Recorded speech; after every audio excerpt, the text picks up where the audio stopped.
स्वागत है सभी का एकलव्य स्टडी पॉइंट पे। मैं हूं सचिन। आज मैं आप सभी को क्लास 12 हिंदी इलेक्टिव से जो आपका चैप्टर है प्रेमगन की छाया स्मृति, इसकी बहुत आसान भाषा में समरी करवाने वाला हूं। पूरे यूट्यूब पर आपको इससे आसान समरी नहीं मिलने वाली। तो चलिए वीडियो को आगे बढ़ाते हैं। अगर आपको नोट्स डाउनलोड करने हैं तो @class12 ESP न्यू ग्रुप, ये हमारा टेलीग्राम चैनल है, इसको आप ज्वाइन कर लेना। और कोई क्वेरी है तो Eklavya study point user name है इंस्टाग्राम पे, आप यहाँ पे हमें फॉलो कर सकते हैं। eklavyastudypoint.com हमारी वेबसाइट है। तो देखिए, आचार्य रामचंद्र शुक्ल का निबंध है ये प्रेमगन की छाया स्मृति, जहां वो अपने बचपन की याद और साहित्य के प्रति जो उनका प्यार है इसके बारे में बात करते हैं। तो ये निबंध जो है आचार्य रामचंद्र शुक्ल ने लिखा है, जो मैं आज आपको पढ़ाने जा रहा हूँ।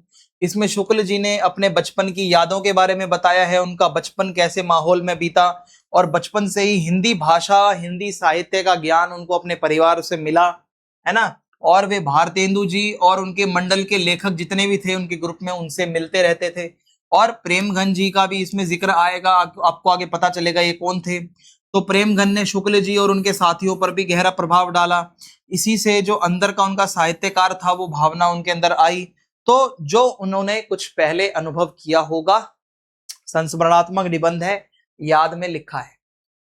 तो आचार्य रामचंद्र शुक्ल, तो बचपन की यादें और साहित्य के प्रति प्रेम। देखो, आचार्य रामचंद्र शुक्ल के जो पिताजी थे वो फारसी भाषा के बहुत अच्छे ज्ञाता थे।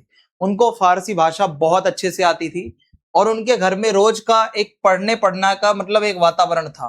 रामचरितमानस, रामचंद्रिका, सूरदास की रचनाएं वो पढ़कर सभी को, फैमिली मेंबर्स को सुनाया करते थे। और आधुनिक साहित्य में भारतेंदु हरिश्चंद्र जो साहित्यकार हैं, उनके नाटक लेखक के पिता को बहुत अच्छे लगते थे। तो शुक्ल जी बचपन से ही भारतेंदु हरिश्चंद्र को एक महान व्यक्ति समझते थे, क्योंकि वो कंफ्यूज रहते थे कि राजा हरिश्चंद्र और कवि हरिश्चंद्र को वो एक ही समझते थे, कंफ्यूज रहते थे। तो मिर्जापुर आने पर उन्हें पता चला कि प्रेमगन जी भारतेंदु मंडल से जुड़े एक प्रसिद्ध कवि हैं। ठीक है, प्रेमगन जी के बारे में इनको पता चला। तो एक दिन शुक्ल जी ने क्या करा, अपने मित्रों के साथ प्रेमगन जी का घर देखने का प्लान बनाया कि चलो देख कर आते हैं कि उनका घर कैसा है। तो वहां उन्होंने ऊपर के बरामदे में लताओं के बीच प्रेमगन जी की एक झलक देखी कि वहां पर वो खड़े थे, और यह झलक उनके मन पर एक गहरा प्रभाव छोड़ गई। उनको वो झलक बहुत अच्छी लगी जब उन्होंने फर्स्ट टाइम देखी। तो साहित्यिक माहौल और महान कवियों के प्रभाव से शुक्ल जी जो है ना, आज वो इतने बड़े साहित्यकार बन पाए हैं। ठीक है, बहुत बड़े इतिहासकार हैं, हिंदी साहित्य का इतिहास इन्होंने लिखा है। तो साहित्यिक माहौल इन्हें मिला, महान कवियों के साथ ये रहे, इसीलिए ऐसा हो पाया। अब देखो, इनका हिंदी साहित्य से प्रेम कैसे हुआ ये समझते हैं। तो जैसे जैसे शुक्ल जी बड़े होते गए वैसे वैसे उनका झुकाव हिंदी साहित्य की ओर बढ़ता चला गया। ठीक है, वो जैसे जैसे उनकी एज बढ़ी तो साहित्य की तरफ उनका इंटरेस्ट बढ़ा। तो वो हिंदी के महान साहित्यकारों को पढ़ने और जानने में ज्यादा इंटरेस्ट लेते थे, है ना। बड़े बड़े साहित्यकारों को वो पढ़ा करते थे। और शुक्ल जी को किताबें पढ़ने का बहुत शौक था, और उनके पिताजी को यह डर था कि कहीं वे स्कूल की पढ़ाई छोड़कर केवल हिंदी पुस्तकें पढ़ने में ना लग जाए। ठीक है, तो उनको क्योंकि पढ़ना पसंद था, तो मिर्जापुर में बद्री नारायण जी पाठक ने एक हिंदी पुस्तकालय खोला था। तो शुक्ल जी वहां से पुस्तकें लाकर पढ़ते थे। ठीक है, तो इस पुस्तकालय ने उनका प्यार बढ़ाया हिंदी के प्रति। लाइब्रेरी में जाने की उनकी आदत थी, लाइब्रेरी में वो जाके पढ़ा करते थे। शुक्ल जी का हिंदी प्रेम और साहित्यिक सफर अगर मैं आपको बताऊं तो सबसे पहले तो देखो, एक बार शुक्ल जी को पता चला कि जिस मकान को वो देख रहे हैं वो भारतेंदु जी का घर है। तो वो जानकर बहुत भावुक हो गए, क्योंकि उनके मन में बहुत रिस्पेक्ट थी उनके लिए। तो बहुत जिज्ञासा के साथ वो उस घर को देख रहे थे जब उन्हें पता चला। फिर है, पाठक जी ने शुक्ल जी की हिंदी साहित्य के प्रति भावना को समझा। इनको पाठक जी मिले यहाँ पे, तो भारतेंदु जी के मकान के पास ये मुलाकात हुई, ये बाद में दोस्त बन गए। फिर लगभग 16 वर्ष की उम्र तक शुक्ल जी को हिंदी प्रेमी मित्रों की एक टोली मिल गई, और इस मंडली में हिंदी के नए और पुराने लेखकों पर चर्चा होती थी। एक ग्रुप सा बन गया जहां पर साहित्य की बातें हुआ करती थी। अब लेखक बनने की भावना कैसे आई, देखो, शुक्ल जी अब अपने आप को लेखक मानने लगे थे। उनकी बातचीत भी साहित्यिक हिंदी में होने लगी थी। जब वो कुछ बोलते थे तो वो हिंदी साहित्य के शब्दों का यूज किया करते थे। जैसे निसंदेह एक वर्ड है, ऐसा वर्ड यूज कर दिया। तो अब क्या हुआ, मोहल्ले के लड़के उनकी भाषा को क्या कहते थे, उनको मजाक में कहते थे, अरे निसंदेह लोग जा रहे हैं, निसंदेह लोग जा रहे हैं, क्योंकि ये निसंदेह वर्ड बहुत यूज होता था। तो भारतेंदु जी के घर से एक जब मुलाकात हुई तो एक मंडली बनती गई, दोस्ती गहरी होती गई। फिर है चौधरी साहब। तो ये वो साहब है जिनका व्यक्तित्व सभी के दिलों में बसता है। तो चौधरी साहब बहुत अलग हैं भाई, प्रभावशाली व्यक्ति थे। इनके घर जाओगे तो बसंत पंचमी में, होली में बहुत अच्छा माहौल रहता था, कार्यक्रम होता था, नाच गाना उत्सव होता था। उनकी हर अदा में सोच विचार समझदारी दिखती थी भाई, दिमाग से काम लेते थे। उनके बातचीत का ढंग बहुत निराला था। चौधरी साहब की बातचीत का तरीका भी बहुत ही ज्यादा रोचक था, और उनकी बोलने की शैली, ठीक है, जो वो बोलने का उनका स्टाइल है वो बहुत अच्छा था। और वे नौकरों के साथ बहुत मजेदार अपनेपन के साथ बात करते थे। कारे बचा तो नहीं, अर्थात तुम्हें चोट तो नहीं लगी, ऐसे मजाक में वो बात किया करते थे। और बसंत पंचमी पर सूर्य वो जो है भाई सरस्वती पूजा, पीले कपड़े पहनना, संगीत प्रसाद का आयोजन होता था। होली पर रंग खेला जाता था, है ना, गुलाल, गीत संगीत, नाच गाना, पूरा वातावरण बहुत अच्छा रहता था। और चौधरी साहब लोगों से हंसी मजाक भी किया करते थे, इसलिए उनसे मिलने वाले लोग भी उनसे मजाक करने की कोशिश करते थे। जब वो भी मजाक करते थे तो लोग भी मजाक करते थे। सो उनका व्यक्तित्व बहुत प्रभावशाली था, विचारशील था, अपनापन भरा था और हंसमुख था। तो उनकी उपस्थिति, अगर वो हैं कहीं बैठे हुए महफिल में, तो उसी से ही सभी लोग खुश हो जाया करते थे। फिर है वाग्मनी राम कवि वाला प्रसंग। तो मिर्जापुर का एक रोचक साहित्यिक प्रसंग है। मिर्जापुर में एक पंडित थे वाग्मनी राम, वे बहुत प्रतिभाशाली कवि थे और कविता लिखते रहते थे। तो एक दिन सड़क पर चलते हुए चौधरी साहब पर एक कवित बोल रहे थे। कहते हैं, अरे चौधरी साहब, रोब निराला ठाठ भारी, बातें उनकी न्यारी न्यारी, जैसा व्यक्तित्व वैसी सवारी, सब पर छाप उनकी जारी। तो वे बड़े ही रसपूर्ण तरीके से, हंसने के तरीके से वो कहते थे। जब चौधरी साहब ने देखा भाई वो ऐसा दिखा, तो वाग्मई राम ने उन्हें देख लिया और तुरंत सावधान हो गए कि कहीं उन्होंने सुन तो नहीं लिया, कहीं वो गुस्सा ना हो जाए। सो उन्होंने क्या करा, धन्य है चौधरी साहब आप, दिल के सच्चे बड़े उदार, आपकी छवि से रोशन है मिर्जापुर का यह संसार। तो वो बहुत चतुर थे, वो एकदम से पूरे वो सीन को ही उन्होंने पलट दिया। तो उस टाइम के जो जितने भी साहित्यकार थे वो बहुत चतुर होते थे, मजाक मस्ती करते रहते थे। सो चौधरी साहब का रौबदार व्यक्तित्व के साथ साथ एक रोचक व्यक्तित्व भी था। मजेदार वो बातचीत करते थे, साहित्यिक माहौल था मिर्जापुर वगैरह का, और कवियों और चौधरी साहब के बीच बहुत अच्छा सम्मान था। कवियों के साथ उनका रिश्ता बहुत अच्छा था। तो हास्य में छिपी चतुराई, कविता में छिपा व्यक्तित्व और साहित्य में छिपा संस्कार, ये है हमारे चौधरी साहब। चौधरी साहब की चतुराई भरी बातें देखो। अब उनकी बातचीत में हंसी भी थी और गजब की चतुराई भी थी। कैसे? पंडित जी वाला मैंने आपको प्रसंग बताया कि कहां से आ रहे हो, क्या हाल है। कहते हैं आज एकादशी थी इसलिए थोड़ा जल खाया है और चला आया। केवल जल खाया है या फल आहार भी किया है? तो इसमें क्या है कि देखो, जल पिया जाता है, खाया नहीं जाता। लेकिन चौधरी साहब ने शब्दों के प्रयोग पर चतुराई भरा मजाक किया। ठीक है, तो ये मस्ती मजाक इनका चलता रहता था। फिर क्या हुआ, एक सवाल बताओ, अफसर शब्द का अर्थ और लक्षण बताओ। तो वो कहते हैं, अफसर वह है जो सुबह से रात तक दफ्तर में कागज कलम लेकर काम लिखता है और पढ़ता रहता है। ठीक है, तो पड़ोसी ने बहुत ही सरल और मजेदार तरीके से अफसर की परिभाषा देकर चौधरी साहब के सवाल का एक अच्छा जवाब दिया। तो चौधरी साहब सभी से बातचीत करना, हंसी मजाक करना, ये सब किया करते थे, उनको पसंद था। चौधरी साहब बातचीत साथी और भाषा संबंधी सोच। तो एक किताब है उर्दू बेगम। तो शुक्ल जी के साथियों ने उर्दू बेगम नाम की एक बहुत अच्छी किताब लिखी, और इस पुस्तक में उर्दू भाषा की उत्पत्ति कैसे हुई, उसका प्रचार कैसे हुआ, उसको कहानी की तरह समझाया। तो भाषा भी दिलों को जोड़ती है, कहानी के माध्यम से समझो, ऐसा उसमें बताया गया। तो कहानी की तरह उसका पूरा वो स्टोरी बताई गई।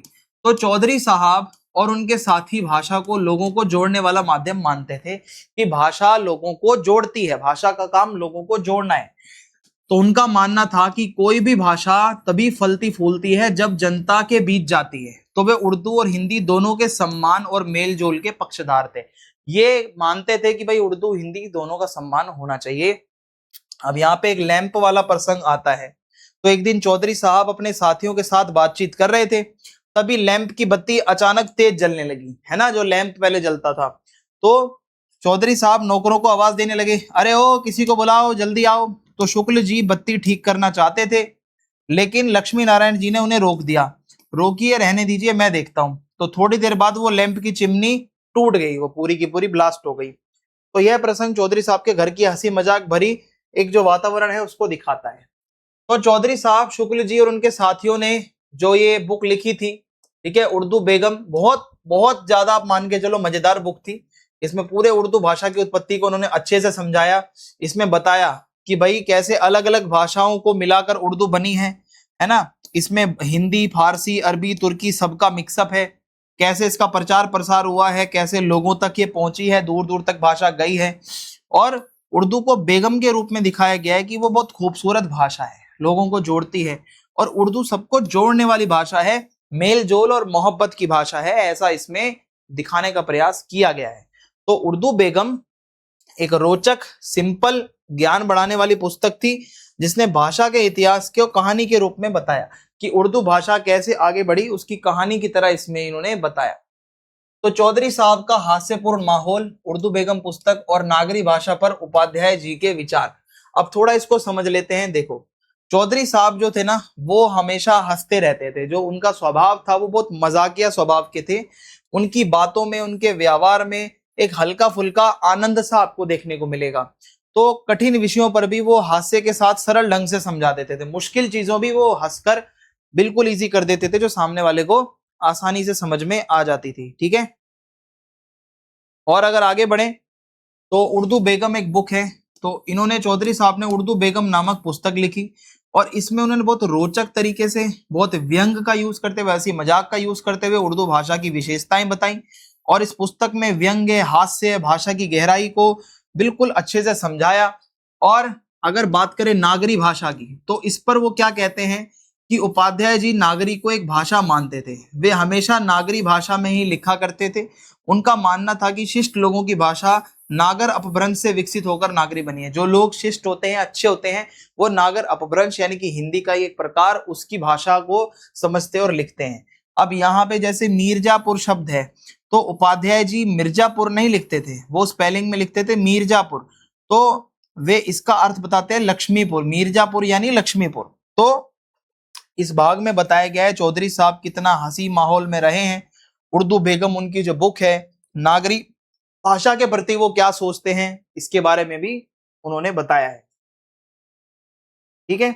इसके अलावा अब ये जो मैंने आपको चैप्टर बताया है ना, यहां से सबसे पहले तो जो आचार्य रामचंद्र शुक्ल जी हैं, इनका झुकाव हिंदी साहित्य के प्रति कैसे बढ़ा। तो ये जो चीजें मैंने आपको बताई कि भाई उनके घर में साहित्यिक माहौल रहता था, उनके घर का वातावरण बहुत अच्छा रहता था, साहित्यिक माहौल था, और ये आप इसमें बताओगे पिता का इसमें योगदान था। फिर उसके बाद राजा हरिश्चंद्र, कवि हरिश्चंद्र में उनको डिफरेंस समझ में नहीं आता था, इसीलिए वो हरिश्चंद्र जी को बहुत महान व्यक्तित्व वाला समझते थे। तो ये प्रश्न यहाँ से आपके पेपर में बन सकता है। ठीक है। इसके अलावा जो लेखक मंडली का निसंदेह वाला एक टॉपिक आया था कि जब वो मिर्जापुर के लोग हैं, जितने भी जो वहां के दफ्तर के वकील वगैरह, वो सब देखते थे कि ये लोग जो शुक्ला जी के दोस्त वगैरह है, ये बार बार निसंदेह निसंदेह वर्ड यूज करते हैं, तो उनकी टोली का नाम ही निसंदेह रख दिया गया था। ठीक है। इसके बाद जो शुक्ल जी का हिंदी प्रेम जो था, वो आप बता सकते हो कि भारतेंदु जी का घर देखकर उनके मन में जिज्ञासा जागी थी। फिर इसके अलावा आपका एक आप कह सकते हो कि एक व्याख्या करने को आता है गद्यांश।